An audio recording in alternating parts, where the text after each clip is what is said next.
আসসালামু আলাইকুম প্রিয় বন্ধুরা, আশা করি ভালো আছেন। আপনারা স্ক্রিনে যেটা দেখতে পাচ্ছেন যে আমাদের নতুন প্রধানমন্ত্রী Mohammad Tarique Rahman, he wants to be like our সাহাবা উমর ফারুক রাদিয়াল্লাহু তাআলা আনহু। It's amazing and good idea. It's his opportunities. If he can do it, every Bengali peoples and Bengali nations and Bengali republic peoples are of course like him, love him, proud of him. তাকে সবাই পছন্দ করবে, তাকে ভালোবাসবে এবং তাকে নিয়ে গর্ববোধ করবে। তো আমি আমার অপিনিয়ন থেকে আমি ওনাকে অবশ্যই সাধুবাদ জানাই। যদি তিনি এইভাবে তিনার এই কথা অনুযায়ী দেশটাকে চালায় কিংবা চেষ্টা করে, আল্লাহ অবশ্যই তিনার আশা এবং তিনার ইচ্ছে পূরণ করবেন। এবং আমি দোয়া করব আল্লাহ তাআলা যেন ওনার সাথে সাথে ওনার মন্ত্রী মিনিস্টার যারা আছে এদেরকেও এই সুন্দর আইডিয়াটি আল্লাহ তাআলা আনার ফেরেশতাদের মাধ্যমে পৌঁছিয়ে দেয়।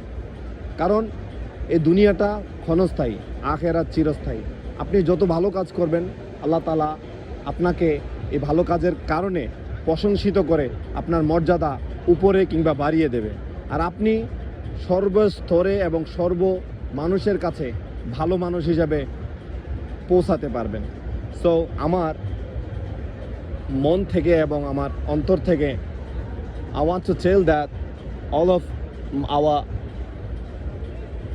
leaders have to make this idea and do it by your own mind, and you have to make it like your own family.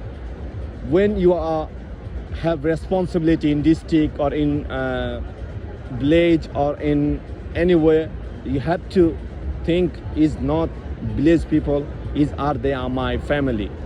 They all are my family. I want to take their responsibility, and I'm the one of their leader.